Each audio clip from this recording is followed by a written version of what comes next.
hello अस्सलाम वालेकुम नमस्कार आशा करो आप लोग সকলে ভালে আছে আৰু ইতিমধ্যে আপোনালোকৰ হৈ যোৱা ADRE যেটো থাৰ্ড গ্ৰেডৰ এক্সাম আছিল সেই এক্সামৰ যেহেতু আপোনালোক সকলোৱে জানি কোৱেশ্চন পেপাৰ নিদি আছো আমি ষ্টুডেন্টৰ পৰা কালেক্ট কৰিবলৈ অকমান হেতু যত্ন কৰিছো আৰু কেইটামান কোৱেশ্চন কালেক্ট কৰিছো মই হেতু কাৰণে পদে পদে কেইটামান কোৱেশ্চন আনসাৰ মই দিছিলো অলৰেডি এতিয়া মই একেলগে 20 প্লাস কোৱেশ্চন পাইছো আৰু এই গুটেইখিনি কোৱেশ্চন মিলি পেলাই মই আকৌ এটা হেৰি বনাইছো ভিডিও বনাইছো আশা কৰো আপোনালোকে ভিডিওটো আদৰি ল'ব আজি আকৌ কালেক্ট কৰা কোৱেশ্চনৰ ভিতৰত যেটো প্ৰথম কোৱেশ্চনটো হৈছে যে আমাৰ ৰহস্য সম্ৰাট ৰঞ্জু হাজৰিকাৰ প্ৰকৃত নাম কি ইয়াৰ উত্তৰটো হ'ব আমাৰ কুমুদ চন্দ্ৰ হাজৰিকা হৈছে আমাৰ ৰহস্য সম্ৰাট ৰঞ্জু হাজৰিকাৰ প্ৰকৃত নাম দ্বিতীয়টো কোৱেশ্চন হয় এনে ধৰণৰ যে শংকৰদেৱৰ আইতাকৰ নাম কি আছিল শংকৰদেৱৰ আইতাকৰ নাম আছিল খেৰখুতি সকলোৱে জানে এটো নিশ্চয় অসমৰ সকলোৱে জানে যে আমাৰ কি হয় শংকৰদেৱৰ আইতাকৰ নাম কি খেৰখুতি 3 নম্বৰ কোৱেশ্চনটো আমাৰ এনে কোৱা ধৰণৰ আছিল যে আটাইতকৈ পুৰণি বেদখন কি ঋগবেদ আটাইতকৈ পুৰণি বেদ কি ঋগবেদ এতিয়া আমি 4th নম্বৰ কোৱেশ্চনটো আমি চাম যে অলকানন্দা গীতৰ গীতিকাৰ কোন আমাৰ কি হয় তন্ময় কৃপ্তন হয় অলকানন্দা গীতৰ গীতিকাৰ বং তেৰাঙে ৰচনা কৰা কিতাপখনৰ নাম কি হয়তো আমি অপচন পোৱা নাই ইয়াতে অপচন কি আছিল অপচন পালে আমাৰ কাৰণে বেছি সুবিধা হলে হয় যে আমি ক'ব পাৰিলো হয় যে ৰং বং তেৰাঙে বহুত কিতাপ ৰচনা কৰিছে কিন্তু তলৰ কোনটো কিতাপ ৰং বং তেৰাঙে ৰচনা কৰিছে কিন্তু অপচন নাপালে মই কেইটামান কিতাপ মই আপোনালোকক কৈ দিছো যি কেইটা কিতাপ ৰং বং তেৰাঙে ৰচনা কৰিছে সেই কেইটা কিতাপ আমাৰ এনেকুৱা হয় যে শ্ৰীমদ ভাগৱত গীতা ৰংমিলি খাখি ফৰিংগৰ গীত সন্ময় প্ৰভা এই কেইটা আছিল আমাৰ ৰংবং তেৰাঙে ৰচনা কৰা কিতাপ আৰু ইয়াৰ ভিতৰত যদি কোনোবা এটা আপোনালোকৰ কমন পৰিছে চাইটো অপচনৰ ভিতৰত এটা অপচন আছিল তেতিয়া হলা আপোনাৰ হেতু কি হ'ব ৰাইট হ'ব সো নেক্সট কোৱেশ্চনটো আমি চাম যে বাহেৰে হজা বাদ্য যন্ত্ৰবিদ কি আমাৰ টোকা হল আমাৰ কি বাহেৰে হজা বাদ্য যন্ত্ৰ ওকে নেক্সট কোৱেশ্চনটো আমাৰ আছিল এনেকুৱা ধৰণৰ যে ৰাজ্যসভাৰ অধ্যক্ষ কোন হয় বৰ্তমান আমাৰ ৰাজ্যসভাৰ অধ্যক্ষ কোন হয় একচুয়ালি আমাৰ বৰ্তমান বুলিয়ে নহয় যে ভাইস প্ৰেসিডেন্ট অলৱেজ কি হয় ৰাজ্যসভাৰ অধ্যক্ষ হয় যে এতিয়া জুনি ভাইস প্ৰেসিডেন্ট হ'ব বৰ্তমান জুনি ভাইস প্ৰেসিডেন্ট আছে হি আমাৰ কি হ'ব ৰাজ্যসভাৰ অধ্যক্ষ হ'ব সদায় ভাইস প্ৰেসিডেন্ট কি হয় মানে উপৰাষ্ট্ৰপতি সদায় কি হয় ৰাজ্যসভাৰ অধ্যক্ষ হয় তাৰ পিছৰ যেটো কোৱেশ্চন ৰাষ্ট্ৰপতিক কোনে শপত বাক্য পাঠ কৰোৱাই ইয়াৰ আনসাৰটো হ'ব আমাৰ চিফ জাস্টিস অফ ইন্ডিয়া মানে আমাৰ মুখ্য ন্যায়াধীশ ভাৰতৰ মুখ্য ন্যায়াধীশে কি কৰে সদায় ৰাষ্ট্ৰপতিক শপত বাক্য পাঠ কৰায় কোৱেশ্চনটো যে নুমলীগড় তেল শোধনাগাৰ কোন জিলাত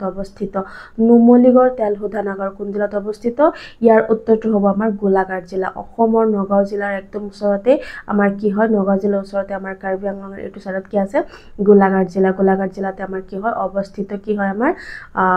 নুমলীগড় যেটো তেল শোধনাগাৰ এটো অৱস্থিত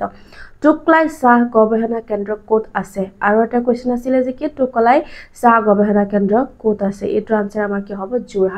যোৰহাট টুকলাই চাহ গৱেষণা কেন্দ্ৰ অৱস্থিত নেক্সট কোৱেশ্চনটো আমি চাম নয়নমণি শইকীয়া কি খেলৰ সৈতে জড়িত ইয়াৰ আনসাৰ হ'ব লন ভলছৰ সৈতে জড়িত নয়নমণি লন ভলছ খেলৰ সৈতে জড়িত লন বলটো খেলে লন বল ঠিক আছে এটো খেলৰ সৈতে কি হয় নয়নমণি জড়িত নেক্সট কোৱেশ্চনটো আমাৰ যে দীপা কৰ্মকাৰ কি খেলৰ সৈতে জড়িত আমাৰ কি খেলৰ সৈতে জড়িত জিমনাস্টিকৰ সৈতে কি হয় আমাৰ দীপা কৰ্মকাৰ জড়িত ওকে তাৰ পিছৰ যেটো আমাৰ কোৱেশ্চন হেতু আছে আহোমৰ শেষ ৰাজধানী কি আহোমৰ শেষ ৰাজধানী ক'ত আছিল দ্যাট মিন্স আহোমৰ শেষৰ ৰাজধানী আছিল আমাৰ যোৰহাটত তাৰ পিছৰ কোৱেশ্চনটো হৈছে অসমে কোন দুখন দেশৰ সৈতে আন্তঃৰাষ্ট্ৰীয় সীমা কি কৰিছে ভাগ কৰিছে দ্যাট মিন্স শেয়াৰ কৰিছে আন্তঃৰাষ্ট্ৰীয় সীমা সময় কাৰ লগত শেয়াৰ কৰিছে আমাৰ বাংলাদেশ আৰু ভুটানৰ লগত কি কৰিছে শেয়াৰ কৰিছে দুখন দেশ বাংলাদেশ আৰু ভুটানৰ লগত শেয়াৰ কৰিছে গ্ৰীনল্যান্ড দেশ কোনখন মহাদেশত আছে এটো আমাৰ ৰাইট আনসাৰ হ'ব ইউৰোপ মহাদেশত গ্ৰীনল্যান্ড আমাৰ ক'ত আছে ইউৰোপ মহাদেশত আছে ওকে চেন্নাইৰ পৰা এখন বিমান গুৱাহাটী অভিমুখে আহি আছে এই ক্ষেত্ৰত বিমানখন কোন দিশৰ অভিমুখে উৰিব ইয়াৰ ৰাইট আনসাৰ হ'ব আমাৰ উত্তৰ পূব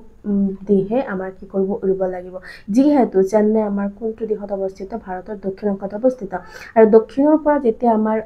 গুৱাহাটীলৈ আহিব দ্যাট মিন্স উত্তৰ পূব ভাৰতলৈ আহিব তেতিয়া আমাৰ উত্তৰ পূব ভাৰতৰ দিশত উত্তৰ পূব দিশতে কি কৰিব লাগিব ৰাওনা হ'ব লাগিব তাৰ পিছত ৰূপৰ ৰাসায়নিক সংকেত কি ৰূপৰ ৰাসায়নিক সংকেত হৈছে আমাৰ Ag ৰূপৰ ৰাসায়নিক সংকেত হৈছে Ag ওকে নেক্সট কোৱেশ্চন হৈছে যে জালিয়ানৱালাবাগ ক'ত আছে জালিয়ানৱালাবাগ আমাৰ ক'ত আছে পাঞ্জাবৰ অমৃতসৰ নামৰ ঠাইত আছে ক'ত আছে পাঞ্জাবৰ অমৃতসৰ নামৰ ঠাইত কি আছে জালিয়ানৱালাবাগ Question number 20 questionটো হৈছে যে এন্ডিজ পৰ্বত ক'ত আছে বা ক'ত অৱস্থিত ইয়াৰ আনসাৰ হ'ব সাউথ আমেৰিকা দ্যাট মিন্স দক্ষিণ আমেৰিকাত আমাৰ এন্ডিজ পৰ্বতখন আছে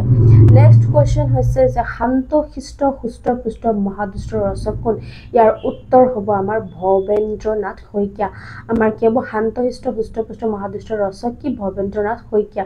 তাৰ পিছৰ যেটো কোৱেশ্চন হেতু হৈছে 1 জানুৱাৰী 2024 সাপেক্ষে ভাৰতৰ উপৰাষ্ট্ৰপতি কোন ভাৰতৰ উপৰাষ্ট্ৰপতিটো হ'ব জগদীপ ধনকাৰ আছিলে কি আমাৰ 1 জানুৱাৰী 2024 সাপেক্ষে আমাৰ ভাৰতৰ উপৰাষ্ট্ৰপতি আৰু এটা কোৱেশ্চন হৈছে যে আমাৰ 1 জানুৱাৰী 2024 সাপেক্ষে আমেৰিকাৰ ৰাষ্ট্ৰপতি কোন আমেৰিকাৰ ৰাষ্ট্ৰপতি এটা কথা মনত ৰাখিব আমেৰিকাৰ ৰাষ্ট্ৰপতি জো বাইডেন হয় আৰু জো বাইডেন 2021 চনৰ 20 জানুৱাৰী তাৰিখে কি কৰিছিলে কাৰ্যকালত বহিছিলে সো জো বাইডেন এতিয়ালৈকে কি কৰা নাই তাৰ কাৰ্যকাল শেষ হোৱা নাই গতিকে আমাৰ 1 জানুৱাৰী 2024 সাপেক্ষে আমাৰ আমেৰিকাৰ ৰাষ্ট্ৰপতি কোন হয় জো বাইডেনেই হয় তাৰ পিছৰ যেটো আমাৰ কোৱেশ্চন হেতু হৈছে বসুন্ধৰা আঁচনি কিহৰ লগত জড়িত সকলে যেনে বহুত ইজি কোৱেশ্চন হয় যে বসুন্ধৰা আঁচনি আমাৰ মাটিৰ লগত জড়িত তাৰ পিছত যে লায়ন অফ মাইশৰ নামেৰে কাক জনা যায় লায়ন অফ মাইশৰ কাক জনা যায় আমাৰ টিপু সুলতানক মাইশৰৰ কি হয় টিপু সুলতানক লায়ন অফ মাইশৰ জনা যায় ওকে নেক্সট কোৱেশ্চন ওয়াটাৰলু যুদ্ধত জড়িত ব্যক্তিজন কোন ওয়াটাৰলু যুদ্ধত জড়িত ব্যক্তিজন হল নেপোলিয়ন বোনাপাৰ্ট কাৰ লগত জড়িত ওয়াটাৰলু যুদ্ধত জড়িত ওকে নেক্সট কোৱেশ্চনটো আমাৰ কি আছিল যে সাগৰৰ তলিত ভূমিকম্পৰ ফলত সৃষ্টি হোৱা সাগৰীয় ঢৌ কি নামেৰে জনা যায় এটো আলটিমেটলি সুনামি হয় সুনামি নামেৰে জনা যায় দ্বিতীয় তাৰ পিছৰ কোৱেশ্চনটো 30 কোৱেশ্চন দ্বিতীয় বিশ্বযুদ্ধৰ সময়ত অক্ষ বাহিনীত কোন দেশ আছিল অক্ষ বাহিনী কব হলে সকলে অকন পাজল পায় আপোনালোকে অক্ষ বাহিনী দ্যাট মিন্স যেটো সেকেন্ড ওয়ার্ল্ড ওয়ার হৈছিল তেতি এক্সিস পাৱাৰত কোন আছিল এক্সিস পাৱাৰত আছিল আমাৰ Germany Italy and Japan Germany আছিল ইটালী আছিল আৰু জাপান আছিল এক্সিস পাৱাৰত এই এক্সিস পাৱাৰকে কি বুলি কোৱা হৈছে অক্ষ বাহিনী বুলি কোৱা হৈছে কোৱেশ্চন যে ৰঙা বগা ক্ৰস কোন দেশৰ জাতীয় পতাকাত আছে এটো আমাৰ কি হয় ৰাইট আনসাৰটো ডেনমাৰ্কৰ জাতীয় পতাকাত কি লেখা আছে ৰঙা বগা ক্ৰসৰ মানে ছবি আছে ঠিক আছে পিছফালে আমাৰ ৰঙা আৰু বগা ক্ৰসৰ কি আছে এটা মানে প্ৰতীক আছে হেতু আমাৰ ডেনমাৰ্কৰ কি আছে জাতীয় পতাকাত আছে ওকে নেক্সট কোৱেশ্চন ভাৰতৰ আটাইতকৈ পশ্চিমত থকা ৰাজ্যখন কি আপোনালোকে সকলে জানে এটা সিনেমাৰ গানটো আছে শাহৰুখ খানৰ যে আমাৰ পশ্চিমত কি আছে ডাইৰেক্ট গুজৰাট আছে আৰু আমাৰ উত্তৰত কি আছে জম্মু কাশ্মীৰ দক্ষিণত আছে তামিলনাডু আৰু একদম পূবত আছে আমাৰ অৰুণাচল প্ৰদেশ আৰু ডাইৰেক্ট এটো পূবত আৰু পশ্চিমত আছে আমাৰ কি গুজৰাট আছে আমাৰ কি পশ্চিমত তাৰ পিছৰ যেটো কোৱেশ্চন যে আন্তৰ্জাতিক উৎসৱ কুল্লু দশেৰা ক'ত অনুষ্ঠিত হয় আন্তৰ্জাতিক উৎসৱ কুল্লু দশেৰা ক'ত অনুষ্ঠিত হয় ৰাইট আনসাৰটো হ'ব হিমাচল প্ৰদেশত কি হয় কুল্লু দশেৰা যেটো ফেষ্টিভেল এটো ফেষ্টিভেল কি কৰা হয় সেলিব্ৰেট কৰা হয় বা পালন কৰা উৎসৱটো পালন কৰা হয় এই কেতে আছিল মোৰ আজিৰ কোৱেশ্চন যিখিনি মই কালেক্ট কৰিছো এইখিনি কোৱেশ্চনৰ মই আনসাৰ দিছো বাকিখিনি সকলে জানে যেহেতু আমাৰ কোৱেশ্চন পেপাৰ নাই সো আমি কালেক্ট কৰিব নোৱাৰো কাৰবাৰ মুখৰ পৰা শুনিহে আমি কোৱেশ্চনখিনি কালেক্ট কৰো তাৰ পিছত ইয়াৰ পৰা আনসাৰটো আমি কি কৰো যোগত কৰো সো আজি আশা কৰিছো যে আপোনালোকে ইমান দিনে যি কষ্ট কৰি আছিল আপোনালোকৰ কষ্টবিলাক সাৰ্থক হওক আৰু অসম চৰকাৰ অধীনত আপোনালোকে এটা সৰু চাকৰি হলো আপোনালোকে পাক তাৰে কামনা কৰি আজি মোৰ ভিডিওটো ইয়াতে সামৰণি মাৰিছো আৰু আপোনালোকে যদি আমাৰ চেনেলটো ভাল পাইছে তেতিয়া হলে সাবস্ক্ৰাইব কৰিব আৰু লগৰবিলাকৰ লগত শেয়াৰ কৰিব আজি মানেকৈ সামৰিছো ধন্যবাদ